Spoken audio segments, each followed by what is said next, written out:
We ask that you take your seats. So if you are a student or not a student anymore, raise your hand if you still have student loan debt. So without further ado, I would like to introduce Senator Warren, who will be our next President of the United States of America.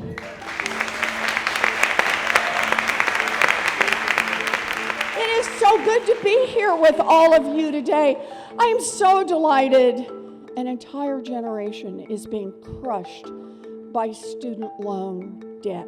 So I put out a proposal yesterday to knock back student loan debt, to cancel student loan debt for about 95% of students with student loan debt.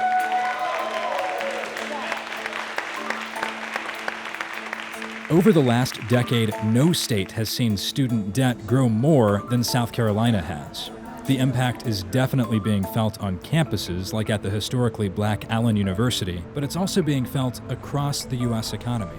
Senator Warren, specifically, which parts of the U.S. economy do you see held back by the student debt crisis, and what do you want to see your plan do about that? Well, young people have not bought homes at the same rate they would be expected to based on their age, and have not started their own businesses at the ages they would be expected to. The impact of the huge student loan debt burden can be felt throughout this economy.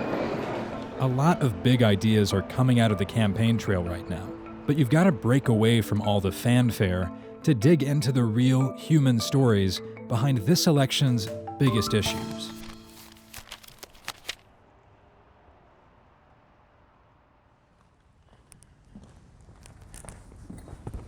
Hi, my name is Christopher Jenkins. I'll be graduating with about $15,000 in debt. I am a graduating senior at Allen University in Columbia, South Carolina, and I will be graduating with an estimate of $30,000 to $35,000 in debt. Anywhere between $15,000 to $20,000 in student loan debts. Approximately $15,000 in debt. $40,000 to $45,000 loan.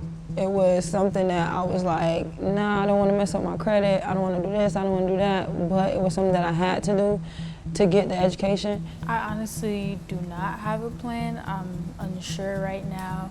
I am supposed to be going to law school, so I know that's going to be a lot more. Honestly, I really didn't start thinking about it until after I started school. Like once I seen I had a balance, and that's when I thought about it, like, oh, I really got to pay this back. 45 million Americans have student loan debt, about $37,000 worth on average. Now, there are a lot of ideas about how to change that, but to understand the possible fixes, you've got to understand the problems and how they play out in the game of life. See, a few decades ago, college costs were low enough that Boomer here could work just over 1,000 hours at a minimum wage job and pay for all 4 years of tuition at a public college. So Boomer graduates and carries on down the American dream road. Maybe he gets married, buys a house, and continues to accumulate wealth. But over the last few decades, the costs of college and a lot of other costs have gone way up, while the spending power of minimum wage jobs hasn't all that much. So Boomer Jr. would have to work more than 4 times as many hours at a minimum wage job as his parents did to pay for 4 years of tuition. That's a lot of work to fit into summers and weekends throughout school. So a lot of people aren't paying for college up front. As costs have grown beyond what students can handle, a lot of people are taking out loans to pay for it. And as Boomer Jr. goes through post-college life, they'll end up putting more money toward repaying those loans and have a lot less money left over for other things, which means some things get put off or don't happen at all, like buying a house or getting married, which means it takes a lot longer for Boomer Jr. to get into the game of life. In fact, it's like Boomer and Boomer Jr. were playing entirely different games. And there are so many people caught in this student debt trap that this is now the #1 type of debt in the country, topping $1.5 trillion in all. So what can be done about that? Well, there are a lot of ideas out there. The Trump White House rolled out a plan to cap the amount of federal student loans graduate students and parents can take out, which they hope will keep the cost of college down. As for the many Democrats running for president, they're kind of all over the map. Some just want to lower interest rates on student loans to help with repayment.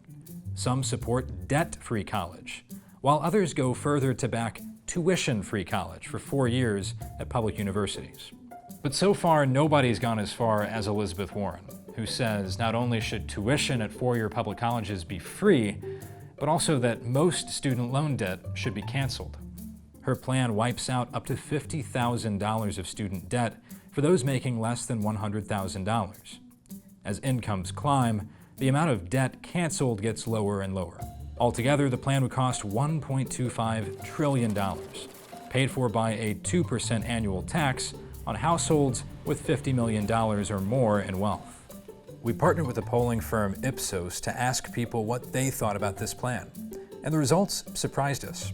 A survey found most people overall do support student debt forgiveness, which has always been talked about as kind of a radical step. Even among people who had already paid off their student debt, we found most people approved of this.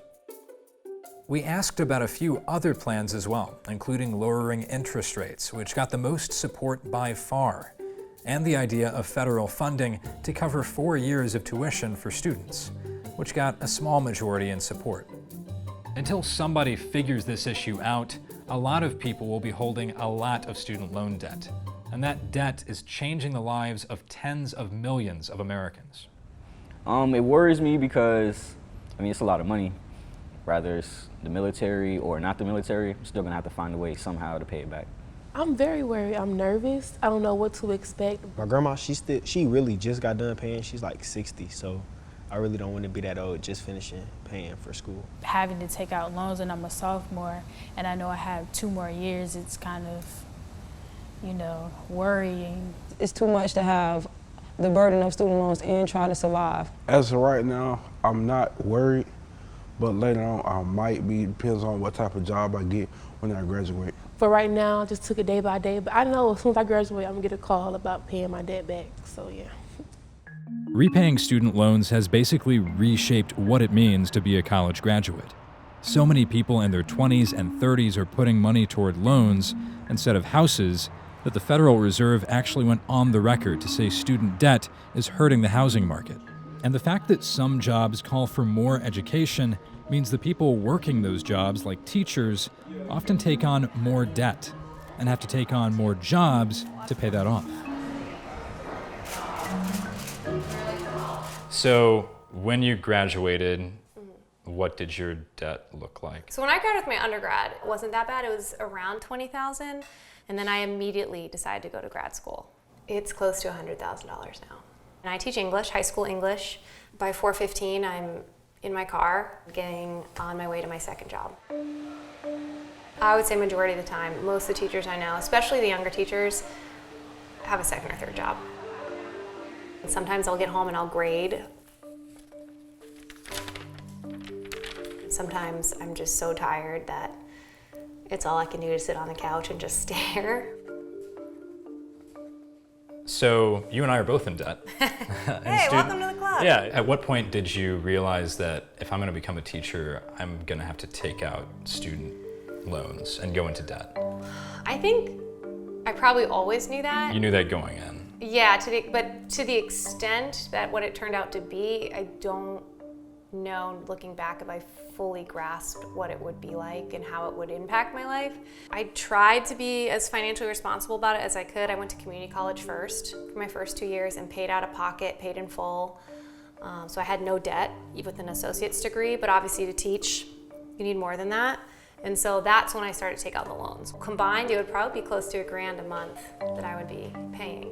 You know, I'm 30 years old, and the idea of buying a house or going on a nice trip or saving for retirement, it's very dark, but I feel like I'm fully never gonna retire. I'll probably drop dead in my classroom at some point, hopefully not. I think when people would say, if they look at me, why didn't you go to a more affordable school? Why didn't you work while you were in school? Why didn't you do it differently? Well, I did. College is expensive, and it's an investment in your future, but at what cost?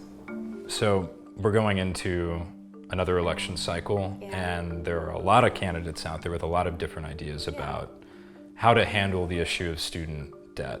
Do you get excited about any of the conversation around student debt? I'm very wary about right getting excited about it. For me, going into this next election, I'm going to be paying very close attention to what the candidates say. Myself and a lot of other people with debt, we are part of this country and we are part of the future of it, and this is something that really affects us all.